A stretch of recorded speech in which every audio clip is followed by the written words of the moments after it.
Chapter 7. Burn, Baby, Burn. It was after midnight as my car stereo played the first verse of Hotel California. Though not a rabid Eagles fan, I've always appreciated their masterful songwriting.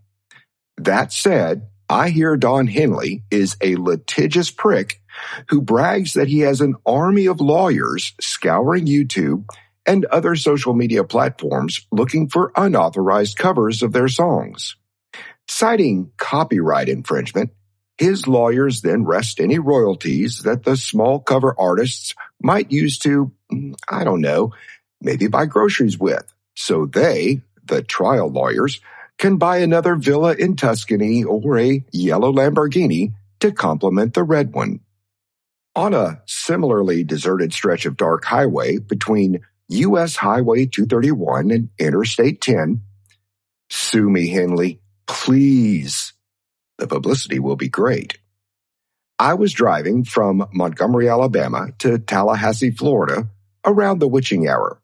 Earlier that evening, I'd gotten a call from John Lovell, our local real estate lawyer and a solid guitar player in his own right, and slightly more responsible than Joe Walsh. Unfortunately, John was calling me to report that our brand spanking new 224-unit luxury apartment complex located in Colerne near the intersection of I-10 and Capital City Parkway Northwest was on fire. Which building? I asked. John's response was chilling. All of them. I threw some clothes and my shaving kit into a company car and headed south within 20 minutes of John's call. For the life of me, I couldn't figure out what could have caused such a calamity, though I was greatly relieved that we had not yet received our Certificate of Occupancy, or CO, for the first completed phase, so nobody was yet living on site. What ultimately became a blessing had been a source of immense frustration over the prior weeks as completed buildings that were fully pre-leased were sitting vacant due to a technicality caused by the Army Corps of Engineers. The Corps had jurisdiction over the property's stormwater discharge system, and because our detention pond drained into what they called a Blue Line Creek, which roughly means a part or feeder of a navigable waterway, they didn't like something or other about our drainage flumes and required us to modify them, which we had done a month earlier. At the point of the fire, we were still fighting out from under the red tape and couldn't allow anyone to move in until we received a final permit. It cost us a month's worth of rent and some goodwill as tenants had to delay their move-ins. But thank goodness no one was living there at the time of this massive fire. With my mind racing, I had a lead foot and likely was doing at least 10 miles per hour over the stated limit of 55. I can't drive 55 on a good day, and Henley can't sue me for that. Thinking I was the only vehicle on the road, something suddenly caught my eye in the rearview mirror. What the hell is that? I asked myself. To my utter dismay, I soon realized that it was another vehicle without its lights on, pressed against my back bumper. Needless to say, I was immediately freaked out by it, especially since I had no idea where they'd come from and how long they'd been back there. Thinking they might want to pass me, I slowed considerably, but as I slowed down, so did they. I then sped up and eventually hit 90 miles per hour with the car still right behind me. I was afraid they'd ram me even if I slightly touched my brakes, so I kept going and hoped their headlights had failed and they were merely using me like a seeing eye dog. If that was the case, I hoped I could give them a piece of my mind or shoot them a bird when we got to civilization. About that time, they clipped my bumper. It was only a slight impact, but I nearly lost control of the car at that high rate of speed. At that point, I figured they intended to rob me, so I floored it and broke through the 100-mile-per-hour barrier. For a minute or two, I pulled away from the mysterious vehicle, but it ultimately closed the gap. Suddenly, I saw blue lights flickering in the distance further back in my rearview mirror. As I slowed to about 50 miles per hour, the driver catapulted past me, as did the cops that were apparently chasing him. I briefly wondered if the company car would need an upholstery cleaning after the Tallahassee trip, but it didn't, and the bumper was only scratched. When I got to the job site, there was a barricade that prevented me from entering the property. Though I explained to the cops that I was the owner's rep, they told me they didn't care if I was the Pope. I wasn't going to be granted access until the fire was completely extinguished. Craning my neck to look, it appeared that John Lovell was wrong, and only about a half dozen buildings were burning. I parked the company car in a nearby shopping center parking lot and followed the creek upstream. Climbing up one of the contested flumes, I snuck onto the property on foot to film the action with a camcorder. Don't laugh, this was long before smartphones were a thing. By first light, I had endeared myself to several different first responders and was better able to document the damage. 3 buildings were likely total losses, with 3 others experiencing moderate damage and a couple more experiencing just superficial smoke or water damage. At about 9 a.m., I realized I was hungry and decided to grab some fast food before the restaurants changed breakfast over to lunch. By now, I had secured a pass, and as I returned to the site, I was surprised to see new plumes of smoke rising up through the air. Henley? And assumed some embers had reignited from deep within the burned buildings. To my shock, as I got closer, I realized the flames were leaping from buildings previously unaffected by the initial fire. The fires were obviously intentionally set.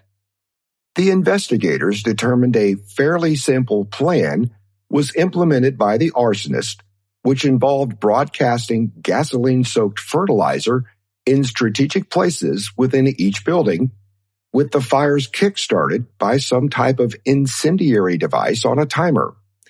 The arsonist obviously intended for all of the buildings to go up at once to overwhelm the firefighters and cause the complete destruction of the entire site.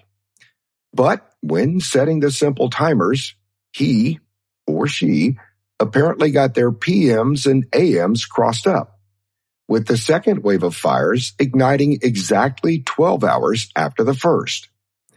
The mistake allowed the fire's impact to be largely limited to 4 12-unit buildings, as the tardy fires were almost immediately extinguished by the army of firefighters still on site. Within 2 weeks, we received the final stormwater, or NPDES, permit and moved folks into the surviving buildings while haggling with our insurance carrier. As the developer, we required our arm's-length contractor to have builder's risk coverage in place before commencing construction. Had we received the final permit when we wanted it, we would have had our own permanent multi-peril casualty and liability policy in place to our benefit or detriment. To this day, I'm not sure which coverage would have been better given the circumstances of this claim. Filing the claim through the builder's policy was a mixed bag.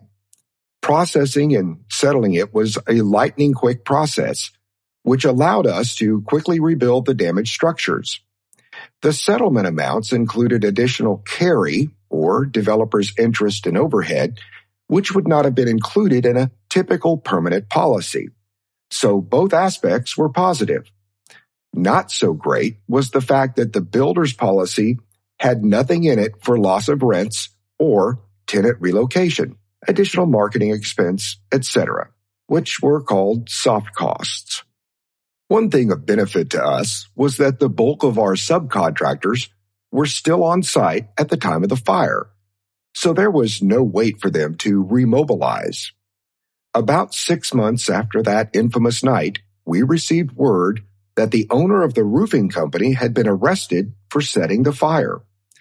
Apparently, he had a beef with the general contractor's on-site superintendent about withheld billings known as retainage and caused the fire either as payback or to likely get an entirely new contract to re-roof the same project twice. A little over a year later, the property was sold to an REIT, or Real Estate Investment Trust.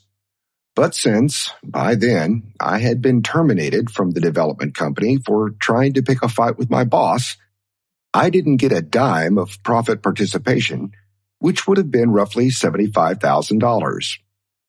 Had the fire not happened, the deal would have closed before the big blowup with my boss occurred, so this fire really hurt me financially. I wrote a song about the shithead and called it Breakaway, which on the surface seems like a typical angry-ass breakup song.